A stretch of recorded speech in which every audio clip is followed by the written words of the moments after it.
नया फिर दिन हुआ,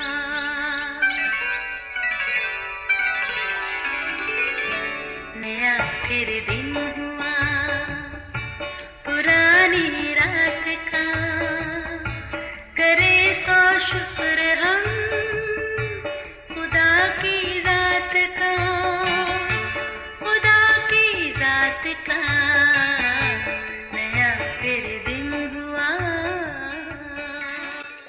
आज की आयत। उन्होंने उससे कहा, तू अपनी पहेली बयान कर ताकि हम उसे सुने। उसने उनसे कहा, खाने वाले में से तो खाना निकला और ज़बरदस्त में से मिठास निकली, और वो 3 दिन तक इस पहेली को हल न कर सके। क़ज़ात 14 बाब 14वीं आयत। अजीज़ों, आजकल हम बाइबल मुक़द्दस में से समसून नामी एक ऐसे किरदार के बारे में बात कर रहे हैं जो खुदा के प्लान के मुताबिक फ़लस्तीनियों की ग़ुलामी में इसराइली कौम के लिए रिहाई की उम्मीद बना। इस बारे खुदा की रूह की तारीख से उसे आगाही मिलती रही। जब वो जवान हुआ तो आसपास का जायज़ा लेने के लिए घर से निकला। इत्तफाक से तिम्नत में उससे फ़लस्तीनियों की बेटियों में से एक औरत पसंद आई। उसने अपने वालिदैन से कहा, मेरा उससे ब्याह कर दो क्योंकि वो मुझे पसंद है। वालिदैन उससे रज़ामंद नहीं थे। उसे समझाया, तुम क्यों फ़लस्तीनियों में ब्याह करना चाहते हो? बेहतर यही है कि अपने भाइयों की बेटियों या अपनी कौम में से कोई पसंद करो। लेकिन समसून अपनी ही ज़िद पर कायम था कि मुझे उसी फ़लस्ती औरत से ब्याह करना है।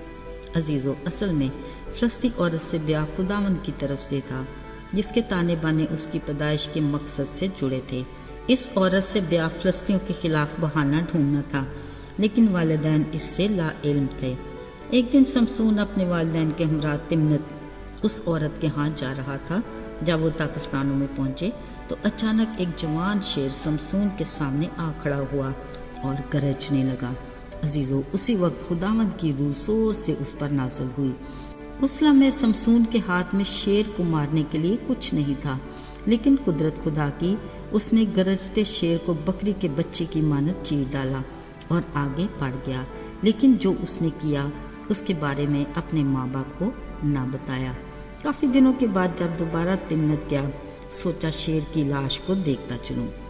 वहाँ अजीब मंजर देखने में आया कि शेर के पिंजर में शहद की मक्खियों का हजूम और शहद है। उसने वो शहद हाथ में लिया, खुद भी खाता हुआ माँ बाप के पास आकर उनको भी दिया। अजीज़ों, क्योंकि इन्हीं दिनों समसून के ब्याह के सिलसिले चल रहे थे, समसून अपने बाप के हमरा उस औरत के यहाँ गया। वहाँ समसून ने एक बड़ी ज़ियाफ़त की, क्योंकि दस्तूर के मुताबिक जवान ऐसे ही करते थे। फ़लस्तीनियों ने समसून को ऐसा करते देखकर उसके लिए 30 रफ़ीकों को साथ रखने के लिए उसके पास ले आए। गालिबन उनको कुछ देने दिलाने का दस्तूर भी था। समसून को जब इसके बारे में आगाही हुई, उसने कहा, ठीक है, मैं 30 कतानी कुर्ते और 30 जोड़े कपड़े तुमको दूंगा, मगर तुम्हें ज़ियाफ़त के इन 7 दिनों में मेरी एक पहेली पूछ कर मतलब बताना है। अगर तुम बता ना सके तो फिर तुम्हें मुझे 30 कतानी कुर्ते और 30 जोड़े देना होंगे। उन्होंने उससे कहा, तुम अपनी पहेली बयान करो ताकि हम उसे सुने। समसून ने बताया, खाने वाले में से तो खाना निकला और ज़बरदस्त में से मिठास निकली। अजीज़ों, मज़े की बात, फ़लस्ती 3 दिन तक तो अजीब शशोपन में रहे, मगर जब कोई हल न मिला तो उस औरत से कहने लगे, तुम समसून को बहला फुसला कर पहेली का मतलब पूछो और हमें उसके बारे में बताओ, नहीं तो हम तुम्हें और तुम्हारे बाप के घर को आग से जला देंगे। समसून को इन फ़लस्तीनियों के मंसूबे का इल्म नहीं था, मगर उसकी बीवी ने कहा, असल में तुम मुझे प्यार ही नहीं करते, बल्कि तुम मुझसे नफ़रत करते हो, क्योंकि तुमने मेरी कौम के लोगों से कोई पहेली पूछी पर मुझे न बताई। समसून ने ये बात सुनी अनसुनी कहकर टाल दिया, मगर उस औरत ने भी दिन रात रो रो कर उसे इतना तंग किया कि आखिर उसे बताना ही पड़ी, क्योंकि वो उससे प्यार करता था। फिर जब ज़ियाफ़त का 7वां यानी आखिरी दिन था तो फ़लस्तीनियों ने सूरज डूबने से पहले समसून से कहा, शहद से मीठा और क्या होता है, और शेर से ज़ोरावर कौन है। अब समसून इस सारे मामले को समझ गया। बोला, अगर तुम मेरी बच्चिया को हल में ना जोतते तो मेरी पहेली कभी भी बूझ ना सकते। یہ بات اس نے اپنی بیوی کے بارے میں کہی جس کی بدولت وہ اپنے مقصد میں کامیاب ہوئے۔ پھر خداوند کی روح اس پر زور سے نازل ہوئی۔ اب اس کو اپنی شرط پوری کرنا تھی، سو اس نے بھی انہی کے 30 بندے مارے اور ان کو لوٹ کر 30 کرتے اور جوڑے ان رفیقوں کے لیے پہیلی بوجھنے والوں کو دے دیے۔ اسی وجہ سے اس کا قہر ایسا بڑھا کہ وہ تنہا ہی اپنے ماں باپ کے گھر لوٹ گیا۔ اس کی اس حرکت سے فلسطینیوں نے بھی اس کی بیوی کو اسی کے ایک دوست کو دے دی۔ عزیزو، سمسون کی زندگی کی اس اونچ نیچ سے قطعاً یہ نہیں سمجھنا چاہیے کہ شاید سمسون کے بارے میں خدا کا منصوبہ تمام ہو گیا۔ نہیں، ایسا نہیں تھا۔ یاد رہے، خدا کے ارادے ہمیشہ قائم ہیں اور وہ کبھی ناکام نہیں ہوتا۔ وہ بھلا ہے اور برائی میں سے بھلائی پیدا کرنے کی قدرت رکھتا ہے۔ وہ خاموشی سے اپنا کام کرتا، پھر بھرپور جلوے سے نمودار ہوتا ہے۔